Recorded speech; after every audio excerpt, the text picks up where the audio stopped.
இன்றைக்கான வீடியோவில் என்ன நடக்குன்னு சொல்லிட்டு பார்க்கலாம். வீடியோக்குள்ளே போகிறதுக்கு முன்னாடி நம்ம சேனலில் லைக் அண்ட் சப்ஸ்கிரைப் பண்ணிவிட்டு சப்போர்ட் பண்ணுங்கள். வீடியோ வந்துட்டு செம்ம சூப்பராக இருக்குங்க. ஃபஸ்ட்டு சீனில் வந்துட்டு மாயாவும் ரகுராமங்களும் ஒரு ஹோட்டலில் உட்காந்து சாப்பிட்டுட்டு இருக்க மாதிரி காமிச்சிட்டு இருக்காங்க. மாயா நல்லா இருக்கா சாப்பிடு அப்படின்னு சொல்லிட்டு ரெண்டு பேரும் மாற்றி மாற்றி சாப்பிட்டுட்டு பில் கொடுக்க வேண்டிய நேரத்தில் வந்துட்டு ஆளுக்கு காசு இல்லைன்னு சொல்லிட்டு பைய தடவ ஆரம்பிச்சிடுறாங்க.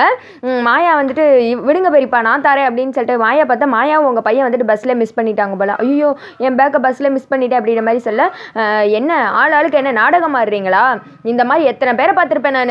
நல்ல பெரிய ஆள் மாதிரி வேஷம் போட்டுட்டு வந்து காசு இல்லைன்னு சொல்லிட்டு அப்படியே சாப்பிட்டு போகிறதுக்கு, இல்லைட்டா எங்கள் ஊருக்கு போக காசு இல்லை காசு கொடுங்க ஊருக்கு போய் அமுச்சு வைக்கிறேன்னு சொல்லி ஏமாத்துறது. உங்களை மாதிரி ஆளுகள்லாம் சும்மாவே விடக்கூடாது, அதுக்கு உங்களுக்கு ஒரு பனிஷ்மெண்ட் கொடுக்க போகிறேன் அப்படின்ற மாதிரி சொல்ல, ஐயோ உண்மையே இவங்க வந்துட்டு பெரிய ஆள், அவங்க ஊரில் பண்ணையார் மாதிரி தெரியுமா அப்படின்ற மாதிரி சொல்ல, அந்த ட்ராமாவெலாம் வேறு எங்கேயாவது போய் வச்சுக்கோங்க, ஒழுங்கா நீங்கள் சாப்பிட்டதுக்கு இங்கே வேலை செஞ்சு கடன் அடைங்க போங்க அப்படின்னு சொல்ல, நான் மட்டும் வேலை செய்கிறேன் என் பொண்ணு எந்த வேலையும் செய்ய வேணாம் அப்படின்னு சொல்லிட்டு ரகுராம் அவங்க சொல்கிறாங்க. ஆனால் வந்துட்டு அவர் கேட்க மாட்டேங்காரு. இவளும் தானே சேர்ந்து சாப்பிட்டா ரெண்டு பேரும் சேர்ந்து வேலை செய்யுங்க போங்க அப்படின்ற மாதிரி சொல்கிறாங்க.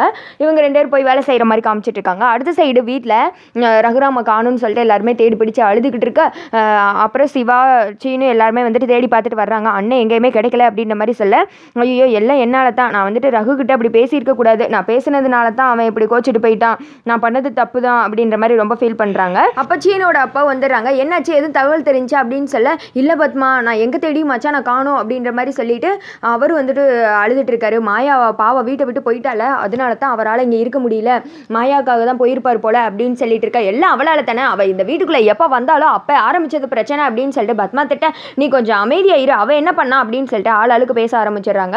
அப்போ வந்துட்டு பார்வதி சொல்கிறாங்க, ரெண்டு கல்யாணம் நடக்கிறப்போ இவர் பாட்டுக்கு போயிட்டாரு, இப்போ என்னதான் ஆகுமோ அந்த கல்யாணம் அப்படின்னு சொன்னதுமே ரகுராம் அவங்க அம்மா சொல்கிறாங்க, இப்போ எனக்கு எதுவுமே முக்கியம் கிடையாது, என் பையன் வரணும், அந்த கல்யாணம்லாம் எனக்கு அப்புறம் தான் அப்படின்ற மாதிரி சொல்லிட்டு போலீஸில் கேஸ் கொடுத்துருவோமா அப்படின்னு சொல்லிட்டு சீனு கேட்குறாங்க. போலீஸில் கேஸ் கொடுத்தா நம்ம குடும்பமான என்ன ஆகுறது, நம்மளே போய் போலீஸ்க்கு போகணும்னு சொல்லுவாங்க, இப்போதைக்கு வந்துட்டு அதெல்லாம் வேணாம் அப்படின்ற மாதிரி இவங்க இங்கே புலம்பிக்கிட்டு இருக்காங்க.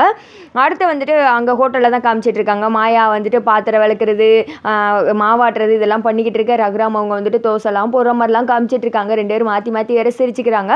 அப்போ ஒருத்தருக்கு கொண்டு வந்து சாம்பார் ஊற்றுறாங்க. யோ என்னையா இது தோசை ஒரு மாறு இருக்குது மாவா இருக்குது, இதை யார் சுட்டது அப்படின்னு சொல்ல, கடையில் இருக்கிற ஒரு ஆள் தான் சுட்டாங்க அப்படின்னு சொல்லிட்டு ரகுராம் அவங்க சொல்கிறாங்க. உன்னெல்லாம் பார்த்தா இந்த ஹோட்டலில் வேலை செய்கிற மாதிரியே தெரியலையே, ட்ரெஸ்ஸு எல்லாம் பார்த்தேன்னா என்ன பண்ணையார் வீட்டு ஆள் மாதிரிலாம் இருக்குது, இந்த பொண்ணை பார்த்தா இந்த ஊர் பக்கம் மாதிரியே தெரியலையே, பர்கரு சாண்ட்விட்சில் எட்டிப்பாக்கு அப்படின்ற மாதிரி அவர் சொல்லிட்டு இருக்க, ட்ரெஸ்ஸை பார்த்து தான் ஒவ்வொருத்தங்க வேலையை வந்துட்டு நினைப்பீங்களா, அதெல்லாம் ஒன்றும் கிடையாது, யார் எந்த வேலை வேணால் பார்க்கலாம், எந்த வேலையும் பார்க்குறதுல என்ன இருக்குது அப்படின்ற மாதிரி சொல்ல, யோ தோசை மாவாக இருக்குது என்ன நீ அப்படின்னு சொல்ல, மரியாதையாக பேசுயா அப்படின்னு சொல்லிட்டு இந்த திக்கா மாயா திட்டுறாங்க. வேலை செய்ய வந்துட்டு என்னையே மிரட்டுறீங்களா, இதுதான் உங்கள் ஹோட்டலுக்கு வந்து கவனிக்கிற லட்சணமா, எங்கே ஓனர் கூப்பிடுங்க அப்படின்னு சொல்ல, ஐயா பெரிய பிரச்சனையாக்காதீங்க, உங்களுக்கு என்ன தோசை நல்லா தானே வேணும் போட்டு எடுத்துகிட்டு வரேன் அப்படின்னு சொல்லிட்டு மாயா நீ அங்கே போய் பாருமா அப்படின்னு சொல்லிட்டு அமுச்சு வைக்கிறாங்க. அடுத்து வந்துட்டு மாயா வீட்டில் இருக்கவங்களுக்கு தான் கால் பண்ணுறாங்க. வேமா ஜானகி வந்துட்டு ஃபோன் எடுக்கிறாங்க. யார் பேசுறது அப்படின்னு சொல்ல, பெரியமா நான் மாயா பேசுகிறேன் அப்படின்றாங்க. மாயா உங்கள் பெரியப்பா என்ன தெரியுமா அப்படின்னு சொல்லிட்டு எங்கள் வீட்டில் நடக்கிறதெல்லாம் சொல்கிறாங்க, எனக்கு தெரியும் பெரியப்பா என் கூட தான் இருக்காங்க அப்படின்ற மாதிரி சொல்ல, எல்லாருமே வந்துட்டு ஷாக் ஆயிடுறாங்க. என்ன மாயா சொல்கிற, ஒரு வார்த்தை சொல்லியிருக்கலாம்ல அப்படின்னு சொல்ல, பெரியப்பா தான் சொல்ல வேணான்னு சொல்லி சொன்னாரு, இப்போ கூட நான் அவருக்கு தெரியாம தான் கால் பண்றேன் பெரியமா அப்படின்ற மாதிரி சொல்ல, இப்போ எங்கேயா இருக்கீங்க அப்படின்னு சொல்லிட்டு கேட்டு ஜானகி ரொம்ப ஃபீல் பண்ணி அழுகுறாங்க. வேமா சிவா கிட்ட கொடுத்து அட்ரஸை வந்து மாயா சொல்றாங்க சிவா கிட்ட, இப்போ உடனே வரோம் அப்படின்னு சொல்லிட்டு ஜானகி அவங்களும் சிவா அவங்களும் கிளம்பி அந்த இடத்துக்கு தான் போய்கிட்டு இருக்காங்க. இங்கிட்டு வந்துட்டு எல்லாருக்கும் வந்துட்டு வடை இதெல்லாம் வச்சு பரிமாறிட்டு இருக்க, அந்த இடத்துக்கு கரெக்டாக சிவா ஜானகி வந்துடுறாங்க. இதை பார்த்ததுமே ரொம்ப ஃபீல் பண்ணி அழுக ஆரம்பிச்சிடுறாங்க. அண்ணே நீங்கள் எதுக்கு இந்த வேலையெல்லாம் பார்த்துட்டு இருக்கீங்க அப்படின்னு சொல்ல, இந்த திக்க ஜானகி சொல்றாங்க, உங்களுக்கு அங்கே இந்த நிலைமை அப்படின்ற மாதிரி ரொம்ப ஃபீல் பண்ணி அழுகுறாங்க. யோ என்னையா வேலை பார்க்க வந்துட்டு ஆளுக்கு வந்துட்டு ஒப்பாரி வச்சுக்கிட்டு இருக்கீங்க, நீங்களே யாரு அப்படின்னு சொல்லிட்டு ஓனர் வந்து கத்த ஆரம்பிச்சிட, யாரை எந்த வேலையா பார்க்க வச்சிருக்க, உன்னை கொல்ல போகிறோம் பாரு அப்படின்னு சொல்லிட்டு சிவா பக்கத்தில் இருந்த தூக்குச்சட்டியெல்லாம் எடுத்து அடிக்க ஆரம்பிச்சிடறாரு. இவங்க சாப்பிட்டு காசு கொடுக்காம போயிட்டாங்க, அதனால தான் இந்த வேலையெல்லாம் பார்க்க வச்சேன், இப்படி எத்தனை பேரை பார்த்துருக்கேன் ஏமாத்திட்டு போகிறதுக்கு என் ஹோட்டலில் நான் மடமா அப்படின்ற மாதிரி அவர் சொல்ல, ஊருக்கே படி அளக்கிற தெய்வம் யா, எங்கள் ஊருக்கே தெய்வம் யா, எங்கள் வீட்டுக்கு தெய்வம் அப்படின்ற மாதிரி ரொம்ப சிவா வந்துட்டு கொந்தளிக்க ஆரம்பிச்சிட, சிவா விடு சிவா இதில் என்ன இருக்குது விடு அப்படின்னு சொல்லிடுறேன். இந்தாயா அவர் எவ்வளோக்கு சாப்பிட்டாரு பிடி, இந்த காசெல்லாம் வச்சுக்கோ அப்படின்ற மாதிரி சொல்ல, என்னை மன்னிச்சிருங்கய்யா இப்படி ரொம்ப பேர் ஏமாத்துறாங்க, நான் அதனால தான் தெரியாமல் தப்பு பண்ணிட்டேன் அப்படின்ற மாதிரி சொல்ல, இருக்கட்டும் பரவாயில்ல அப்படின்றாங்க. எங்க இப்படி பண்ணீங்க வீட்டில் எல்லாரும் அழுதுட்டு இருக்காங்க அப்படின்னு சொல்ல, ஆமாங்க அம்மா வேற ரொம்ப அழுகிறாங்கன்னு சொல்லிட்டு சிவா வேற சொல்லிட்டு இருக்காரு.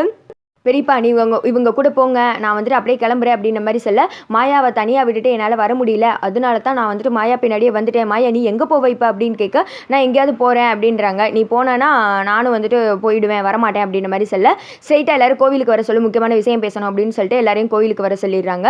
சிவா இங்கே ஃபோன் பண்ணி இவங்களும் வந்துட்டு போக பார்த்தா மாயா வந்துட்டு அவங்களோட பிள்ளைய தத்தெடுத்துக்கிற எல்லாரும் ஷாக் ஆகி போய் பார்த்துக்கிட்டு இருக்காங்க. அதோட பார்த்தீங்கன்னா இந்த வீடியோ வந்துட்டு முடிஞ்சிருது.